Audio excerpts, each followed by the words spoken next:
वल्लभ श्री हरिवंश महाराज जी, संत महापुरुषों के दर्शन का वास्तविक फल क्या है? क्या संत महापुरुषों के दर्शन से प्रारब्ध बदल सकता है? पहली बात, महत्संगस्त दुर्लभो। जिन संत महापुरुषों के दर्शन से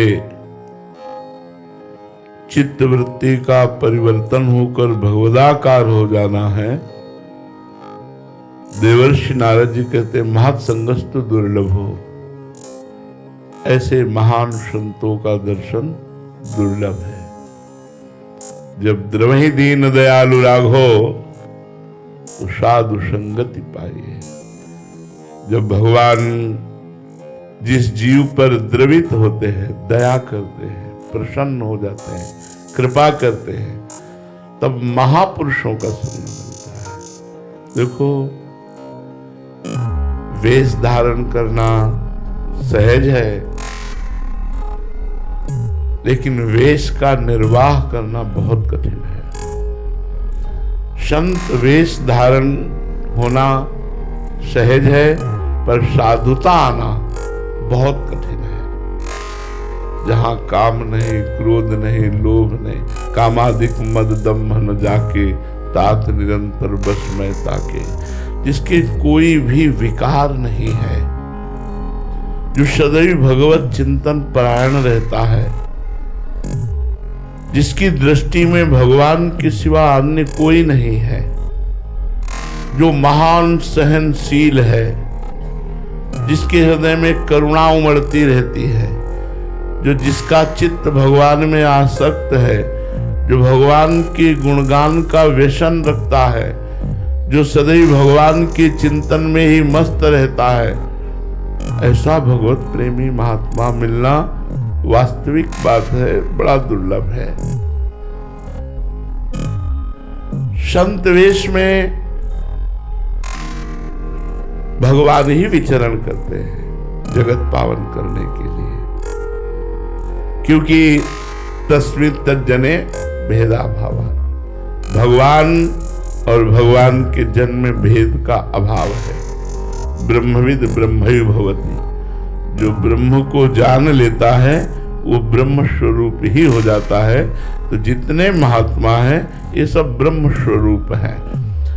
अब इनका जो दर्शन का फल है तो सहज फल दर्शन का है कि पाप का नाश होता है केवल दर्शन मात्र से। संत दरस जिम पातक टरे, सहज फल है। अब अगर आपने उनके चरणों में श्रद्धा प्रकट कर ली और साष्टांग प्रणाम करके, अभिमान छोड़ करके, तर्क वितर्क छोड़ करके, विनयावनत हो करके उनके चरणों में बैठ गए और उनके मुख की ओर ताकने लगे, जैसे पपीहा आकाश की तरफ देखता है कब स्वाति बूंद टपके और मैं पीऊं, ऐसे कब ये महापुरुष बोले और मेरी श्रवणेंद्री इनके वचनामृत का पान करे। अब उसका फल अलग है। दर्शन के फल मात्र का वर्णन पाप नष्ट हो जाना। संत का जब आदेश और उपदेश प्रारंभ होता है तब चाहे जितना कोई नीच प्रवृत्ति का जीव हो, उसका परिवर्तन पक्का होगा, पक्का होगा, पक्का होगा। ये संत की पहचान है। उनका उपदेश व्यर्थ नहीं जाएगा और उसका परिवर्तन होकर के, उसके दोषों का नाश होकर के उसमें साधुता आ जाएगी, उसमें भगवत प्रियता आ जाएगी। संत दर्शन का फल है जिसने संत दर्शन किया, संत संभाषण किया, संतों के पास बैठ करके उनके वचन उपदेश, आज्ञा उपदेश सुने, वो उसमें स्वयं में साधुता आ गई। अब इसी में आपके दो प्रश्न थे। क्या संत दर्शन से प्रारब्ध बदल सकता है? तो नहीं। अवश्य में भोक्तव्यम कृतम कर्म शुभाशुभम। शुभ और अशुभ कर्म का जो फल प्रारब्ध है वो बदल नहीं सकता। हाँ, संत यदि चाहे तो वो बदल सकते हैं, पर वो चाह ही क्यों करेंगे भगवान के विधान के विरुद्ध? भगवान के विधान के विरुद्ध क्यों चाह करेंगे? पर अगर आप अधिक विनय कर दिए और वो द्रवित हो गए और वो चाह कर ले तो बदल सकते हैं। फिर आपके प्रारब्ध को वो बदलने की पूरी चेष्टा कर सकते हो। प्रारब्ध बदल भी सकता है, क्योंकि प्रारब्ध कोई बहुत बड़ा देवता नहीं है, पूर्व के किए हुए कर्मों का फल है। और संत वर्तमान में की हुई तपस्या के द्वारा उसको नष्ट कर सकता है। पर इसमें दो बातें, बहुत समर्पित चित्त और द्रवित कर दो उन संत को, और वो द्रवित होकर के संकल्प कर ले तो प्रारब्ध बदल सकता है, या वो द्रवित होकर आपके प्रारब्ध को अपने ऊपर ले ले तो प्रारब्ध कट सकता है आपका। अन्यथा शास्त्रों में अवश्य में भोक्तव्य, वो प्रारब्ध को भोगना पड़ता है। तो हमें लगता है संतों से प्रार्थना करनी चाहिए कि हमारा चित्त परिवर्तन हो जाए, हमारी दुर्गुण दुर्वासना का नाश हो करके भगवत चरणारविंद में प्रीति हो, ऐसी कृपा कीजिए। ऐसा संतों के संग का लाभ लेना चाहिए। संतों से लौकिक वस्तु या बुरे प्रारब्ध को मिटवा देना ये कोई लाभ की बात नहीं हुई। अगर प्रारब्ध दृढ़ है और संत बदलना चाहे तो प्रारब्ध कमाल दिखा देता है। श्रीमद् भागवत के महात्म्य में जो आत्मदेव ब्राह्मण का प्रसंग वर्णन किया जाता है, तो वो पुत्र की प्राप्ति के लिए बहुत से पवित्र साधन भी किए, लेकिन उनको पुत्र प्राप्त नहीं हुआ। अंततोगत्वा वो निराश होकर के करने के लिए जंगल में गए थे। उन्होंने संत से कहा भी कि अगर आप अभी नहीं तो मैं भी आपके सामने प्राण त्याग देंगे, मैं आया ही हूं प्राण त्यागने। वहां दैवी योग से भगवान की कृपा से उन्हें संत मिल गए, प्रणाम किया। संत ने कहा आप उदास क्यों दिखाई दे रहे? बोले हमारे संतान नहीं है, सब कुछ है, सुंदर पत्नी है, वैभव है, सब है, संतान नहीं है। संतान ना होने के कारण मैंने बहुत से उपाय किए संतान प्राप्ति के, अब मैं निराश होकर के यहाँ क्या करने आया हूं? ऐसा जीवन किस काम का? घर में जाता हूं सब सुना सुना नजर आता है। संत ने उनके भाग्य की रेखा को पढ़ा और कहा 7 जन्म तक तुम्हारे प्रारब्ध में संतान नहीं है। तो उन्होंने कहा हमें प्रारब्ध से मतलब नहीं, यदि आप संतान दे सको तो मैं जीवित रहूं, आप संतान न दे सको तो मैं शरीर पूरा करने ही आया हूं, अभी आपके सामने ही कर लूंगा। संत ने कहा तो बहुत विचित्र बात हो गई। तो लो अपने तपोबल से एक फल प्रदान किया और कहा यदि आपकी पत्नी ये फल पा लेंगी तो बड़ा सुशील सद्गुण संपन्न भगवान का प्रिय भक्त प्रकट होगा। बड़े प्रसन्न हुए। देखो प्रारब्ध का खेल। फल लेकर के आए और अपनी पत्नी धुंधुली से कहा कि ये फल आप पा लीजिए, संत भगवान ने प्रदान किया, इससे पुत्र अवश्य होगा। वो थोड़ा विपरीत चिंतन करने वाली थी। उन्होंने सोचा अभी मैं जितना खाती हूं उतना नहीं खा पाऊंगी क्योंकि पेट बढ़ जाएगा, फिर चलना फिरना मुश्किल होगा, और विविध प्रकार की विपरीत भावनाएं वो करके फल को रख दिया। इतने में उनकी बहन आ गई और बहन भी उनसे कम नहीं थी विपरीत भावना सोचने में। उन्होंने दोनों ने सलाह किया और कहा परीक्षा के लिए ये फल गाय को पवा देते हैं। देखो प्रारब्ध ने कैसा मारा झटका कि सिद्ध महापुरुष के द्वारा दिए हुए फल को गाय को खवा दिया। और बहन ने कहा मैं गर्भवती हूं, आप गर्भवती का नाटक कीजिए, जब हमारे संतान होगी मैं आपको पहुंचा दूंगी, आप अपने पति से हमें धन दिला दीजिएगा, बात बन जाएगी। तो गाय से गोकर्ण जी प्रकट हुए और उनकी बहन से जो पुत्र लिया धुंधुली ने तो अपने नाम के अनुसार धंधकारी रखा, जो महान पातकी और दुष्ट आचरण वाला, जिसके लिए श्रीमद् भागवत का श्रवण गोकर्ण जी ने कराकर और उसे मुक्त किया। तो इस प्रसंग से पता चलता है कि संत भगवान ने तो प्रारब्ध बदलने की पूरी चेष्टा की, लेकिन क्या बदला? क्या प्रारब्ध ज्यों का त्यों धुंधुली का, गर्भ में कोई भी संतान नहीं आई।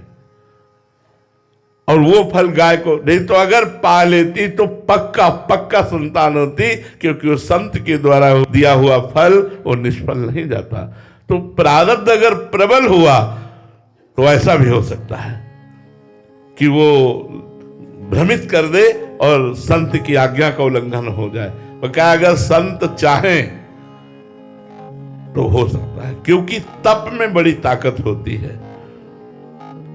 तप अगर संत के पास एकत्रित है और वो चाहे तो प्रारब्ध के किसी के भी प्रारब्ध को विध्वंस कर सकता है। पर प्रायः संत जन भगवान के यंत्र होते हैं, जैसा भगवान इशारा करते हैं वैसा ही करते हैं, नहीं तो उनका कोई संकल्प विकल्प नहीं होता और संकल्प विकल्प रहित महापुरुष होते हैं। पर संतों के दर्शन से भगवान में प्रीति होना ये सही फल है। संत संग अपवर्ग कर, संतों का संग मोक्ष के लिए है, संतों का संग भगवत प्रेम के लिए है। महाराज जी इसमें एक वो था महाराज जी, जैसे आपने हम सबको हजारों जीवों को भगवत मार्ग पे लगा दिया महाराज जी। हमारे प्रारब्ध में तो ना ही वृंदावन था, ही ना ही भजन था, और शायद अनंत कोटि दुख लिखे होते। बट आज जीवन की एक धारा परिवर्तित करके प्रारब्ध तो एक साइड रह गया महाराज जी। जो सुख दुख जो है वो तो है, बट एक उसको सहने का, उसको एक हाँ, ये ऐसा प्रश्न है आपका कि हर उत्तर को काट दिया। हर उत्तर को, वो लौकिक प्रसंग था, ये पारमार्थिक प्रसंग है। आप लोगों ने अपना जीवन समर्पित कर दिया, गुरु को तन मन प्राण समर्पित कर दिए। अब प्रारब्ध की ताकत नहीं कि वो अपने अनुसार आपकी दुर्गति कर सके, वो अपने अनुसार आपकी दुर्गति कर सके। अब इतनी सुने प्रपन्न जे भय, ये सिद्धांत दूसरा लागू हो गया, ये परमार्थिक सिद्धांत लागू। सुने प्रपन्न जे भय, अभद्र सर्व के गए, मिले तिन्हें प्रसन्न होए, न जाति भेद मानिए, सुभाग लाग पाई हो, प्रशंस कंठ लाई हो, सिरारे नयन देख के अभेद बुद्धि आनिए।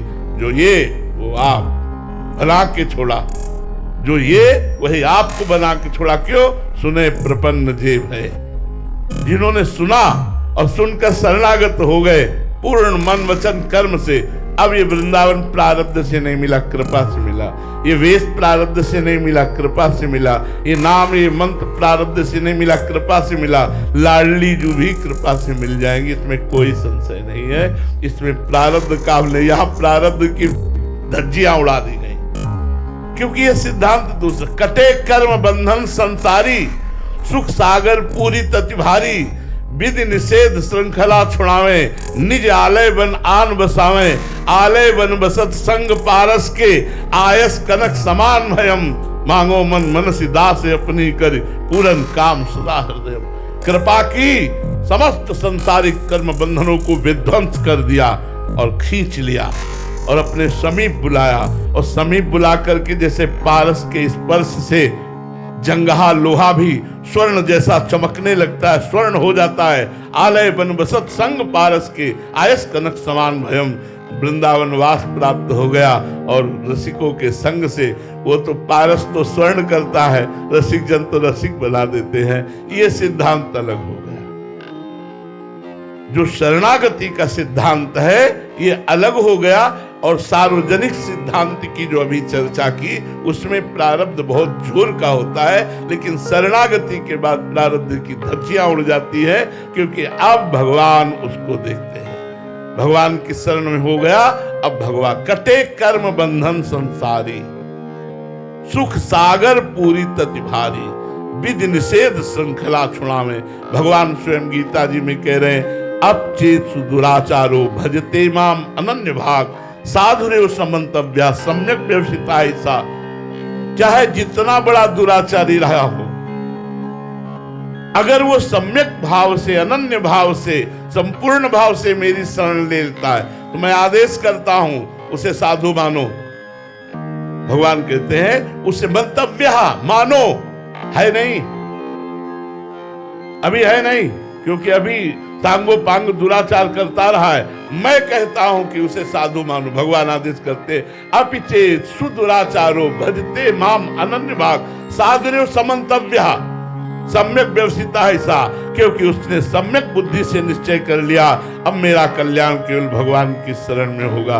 वही भगवान रामचरितमानस में कह रहे, करो सद्यति साधु समाना, मैं उसे साधु बनाता हूं। चाहे चराचर विश्व का द्रोही हो, करोड़ों ब्रह्म ऋषियों का वध करने वाला हो, अगर मेरी शरण में आ जाता है तो मैं उसे साधु बना देता हूं। कोटि विप्र बद लागे जाहू, आए शरण तजो निहिता हूं। जो नर होए चराचर द्रोही, आवे सभे शरण तक मोही। तज छल कपट मोह मद माना, करो सद्यते साधु समाना। भगवान कहते हैं जी, यहाँ साधु का क्या वेश से मतलब है या आंतरिक स्थिति से? वैसे बात तो आंतरिक स्थिति की है। अगर वेश में आंतरिक स्थिति है तो क्या कह रहा है, सतरति सा लोकांतरयति। अगर वेश है और आंतरिक स्थिति नहीं है तो फिर बात ठीक नहीं है। आंतरिक स्थिति की बात कही गई है। साधुता जैसे श्री विभीषण जी को देखकर श्री भगवान कह रहे हैं, तुम सारी के संत प्रिय मोरे, धरऊं देह नहीं आन निहोरे। तुम्हारे जैसे संतों के लिए मैं अवतार धारण करता हूं। तो विभीषण जी राजमंत्री की पोशाक में है, न सन्यासी है न वैरागी वेश में। राजमंत्री रावण के भाई भी हैं और राजमंत्री भी हैं। तो उस पोशाक में भगवान कह रहे, तुम सरीखे संत प्रिय मोरे। लक्षणों को जब रावण ने लात मारी और विभीषण जी ने कहा, तुम पितु सरिस भले ही मोहि मारा, राम भजे हित नाथ तुम्हारा। तो कैलाशपति बोल उठे, उमा संत कही है बड़ाई, ये संत है विभीषण। तो विशेषता आंतरिक साधुता के लक्षणों की है। वेश तो आचार्यों के द्वारा हम लोगों को प्राप्त होता है। अगर आचार्यों के द्वारा वेश प्राप्त है तो उद्देश्य भी प्राप्त है। वेश और उद्देश्य दोनों मिल जाए तो फिर क्या कहना है। अगर केवल वेश है और उद्देश्य संसार है तो उसी को पाखंड कहते हैं, इसी को दंभ कहते हैं, इसी को पाखंडी कहते हैं। बिन विवेक वैराग्य भक्ति बिन सत्य न एको मानो, भगवद विमुख कपट चतुराई सो पाखंडी जानो। पाखंड की परिभाषा बताई, यदि विवेक नहीं, वैराग्य नहीं, भगवत प्रेम नहीं, अंदर भागवतिक लक्षण नहीं, और आप तो फिर उसमें पाखंड रोग आ जाएगा, उसमें दंभ रोग आ जाएगा। तो उद्देश्य जिसका भगवत प्राप्ति है और जिसमें भागवतिक लक्षण विराजमान है, उस वेशधारी महात्मा के द्वारा पूरे मम भक्ति युक्त भुवनम पुनात, भुवन के भुवन पावन करने की सामर्थ्य रहती है। तो संत दर्शन बड़े भाग्य से मिलते हैं। संत संभाषण उससे भी ज्यादा कृपा होती है। और संत आज्ञा उपदेश अगर हम पालन करने लगे तो हम स्वयं संत बन जाएंगे, हम स्वयं भगवान के प्रेमी बन जाएंगे।